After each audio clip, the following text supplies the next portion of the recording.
حضرت ابو الحسن رحمتullah تعالیٰ علیہ حضرت معاذ ابن جبل رضی اللہ تعالیٰ عنہ کے پاس بیٹھا کرتے تھے. فرماتے ہیں ان سے جو پیار بڑھا تو پھر میرا مصلی سے بھی بڑھ گیا. تابعی ہیں. فرماتے ہیں صحابی رسول سے محبت ہوئی تو ذکر سے بھی ہو گئی, پھر درود شریف سے بھی ہو گئی. محبت ان سے بڑھی تو پھر اللہ نے مسجد کا پیار بھی بڑھا دیا. آپ فرماتے ہیں کہ میری ہر وقت طبیعت چاہتی تھی کہ بس اللہ اللہ کروں, بس اللہ اللہ کروں, بس نہ میں ذرا تھوڑی جان چھڑاؤں لوگوں سے, کو 10 منٹ ملے تو میں کو 4 نفل پڑھ لوں, میں تھوڑا سا نہ بچوں لوگوں سے, اور مجھے تسبیح ملے تو میں نہ کچھ 400-500 دفعہ استغفار پڑھوں, سبحان اللہ, الحمدللہ, اللہ اکبر, لا حول ولا قوت الا باللہ, میں نہ تسبیحات پڑھوں. فرماتے ہیں کہ بچے تھے گھر میں 6-7, غربت تھی, کام ملتا کوئی نہیں تھا, اور میں کام چور نہیں تھا, کام ڈھونڈتا تھا, پر اللہ کی قدرت کے کام نہیں ملتا تھا. فرماتے ہیں کہ میں نے ایک دن اپنی اہلیہ سے کہا کہ آج میں پھر جاتا ہوں کام ڈھونڈنے. تو میری بیوی بڑی فرما بردار تھی, پر اس دن نہ غربت کے ہاتھوں تنگ آ کے کہنے لگی, آج نانا کوئی تو چیز لے کے آیا, تو مجھ سے بچوں کی بھوک نہیں دیکھی جاتی. یہ سب روگاں دا روگ محمد جس دا نام غریبی, کنڈ بلا کے لنگ جاندے نہیں دوست یار قریبی. آج نہ کچھ لے کے آیا تو میں بچے لے کے چلی جاؤں گی. شیخ فرماتے ہیں کہ میں بڑا پریشان گھر سے نکلا, پر میں نے صبح سے لے کے زور تک کام ڈھونڈا, کام ملا کوئی نہیں. تو میرے دل میں خیال آیا, چلو کام نہیں ملتا تو اللہ اللہ تو کرے نا, چلو بندوں کی مزدوری نہیں ملتی تو رب کریم کی عبادت ہی کرتے ہیں. فرماتے ہیں کہ میں نے نا فرات کے پانی سے وضو کیا, نہر کے, شدید دھوپ تھی, ساتھ ریت تھی اور ریت تپ رہی تھی. میں نے اپنا رومال وہیں مصلی کے طور پر بچھا لیا, اور فرماتے ہیں کہ زور سے لے کر عصر تک نماز پڑھی. دھوپ بھی پورے زور پہ, پر میرے سجدے کا ذوق بھی پورے زور پہ. فرماتے ہیں سورج بھی چمک رہا ہے اور رب کی عبادت کا ذوق بھی پورے زور پہ. میں سجدہ کروں تو پھر میرا اٹھانے کو جی نہ چاہے. میرے استاد لکھا کرتے تھے, یہ ان کا شعر ہے, وہ کہا کرتے تھے, مجھے سوز دے, مجھے ساز دے, اور مجھے نیم شب کا نیاز دے, دم سجدہ خود کو میں توڑ دوں, مجھے ایسا ذوق نماز دے. اور میں تیری بہار کا پھول ہوں, میں کھلا بھی ہوں تو تیرے لیے, مجھے میری شاخ سے توڑ لے, مجھے اپنی زلف کا ناز دے.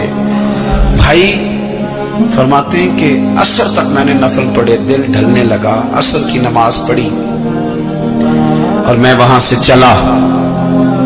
اب میں جب نکلنے لگا تو دل میں خیال آیا کہ چھوٹی چھوٹی دیواریں ہیں گھر کی, بغیر کچھ لیے جاؤں گا تو بیوی دور سے دیکھے گی تو شور کرے گی کہ پھر خالی ہاتھ آ گیا ہے. کہتے میں نے اپنی اسی رومال میں جس میں میں نے نماز پڑھی تھی نا, رومال میں کی آخی دے پنجابی جسافہ, کہتے ہیں اسی میں نا میں نے کچھ ریت بھر لی کہ وہ دور سے دیکھے گی تو سمجھے گی کچھ لے کے آیا ہے, چلو جا کے اسے بتا دوں گا کہ آج پھر مزدوری نہیں ملی. کہتے ہیں وہ ریت لے کر جب میں گھر میں گیا تو پہلے بیوی دروازے پہ کھڑی ہوتی تھی, پوچھتی تھی خالی ہاتھ آ گئے ہو, آج میں نے دیکھا تو ہے ہی کوئی نہیں. فرماتے میں اندر داخل ہوا, سلام لیے, کونے میں میں نے وہ رومال رکھ دیا اور میں نے آواز دی کہ بھلی مانس کہاں ہو؟ تو وہ کہنے لگی آپ منہ ہاتھ دھو لیں, میں روٹی لے کے آئی. میں نے کہا روٹی کہاں سے آ گئی, یہاں تو کئی دنوں کے فاقے, تو کئی دنوں کی غربت ہے, یہاں تو اس گھر میں تو فقیری ہے. فرماتے ہیں کہ وہ روٹی لے کے آئی اور اس وقت کی جو موجودہ نعمتیں تھیں, سمجھ لیں سلاد, اچار, ہر چیز ساتھ لائی.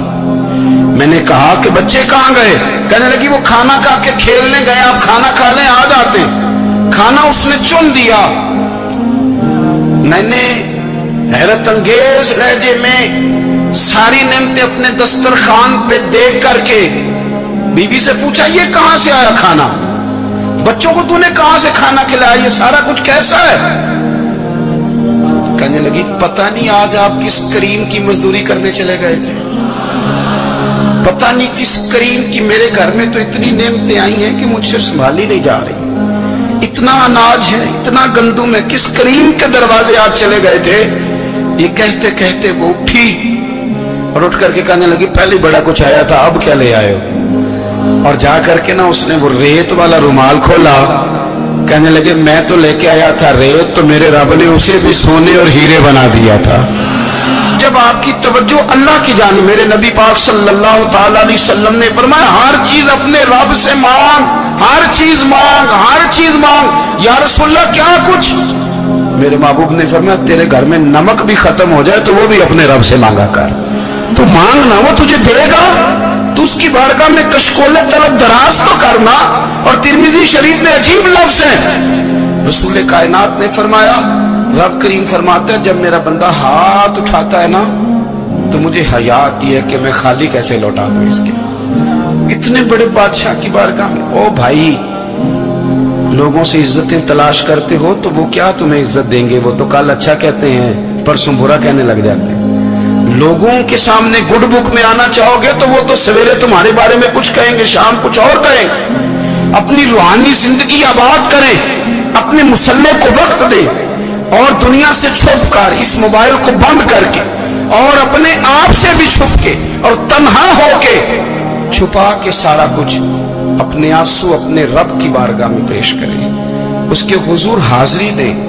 سنو نا ترمذی کی حدیث، اور اسے یاد رکھنا، نبی پاک علیہ السلام نے فرمایا اپنے دکھ لوگوں کے سامنے نہ بیان کرنا، سیٹھوں نوابوں کو نہ بتاتے پھرنا، دنیا داروں کے سامنے جا کے نہ رونا کہ میں تکلیف میں ہوں۔ فرمایا اگر دنیا داروں کو دکھ بتاؤ گے رب تمہیں کبھی غنی نہیں کرے گا، اور لوگ ہیں کہ الٹا مذاق اڑائیں گے۔ آپ کی جس سے بڑی پکی یاری ہے نا، پکی، وہ تب تک پکی ہے جب تک آپ نے 50,000 مانگا نہیں، اور جس وقت آپ نے کہہ دیا کہ میں مجبور ہوں میری مدد کر تو پھر ختم ہو گئی دوستی۔ لوگوں کی تعلقات آپ کے ساتھ تب تک ہیں جب تک آپ ان سے کوئی ضرورت وابستہ نہیں کرتے۔ کریم محبوب فرمانے لگے بندوں کے سامنے دکھ نہ بیان کرنا، اللہ تجھے کبھی غنی نہیں کرے گا۔ تو اپنے دکھ اپنے رب کو بتا، تو دعائیں مانگ، تو اس کی بارگاہ میں حاضر ہو، تو اس کے حضور عرض کر۔ فرمایا اپنے دکھ اپنے رب کو بتا، وہ جلدی کرے یا دیر سے کرے تجھے ساری دنیا سے بے نیاز کر دے گا، تجھے کسی کا محتاج نہیں رہنے دے گا۔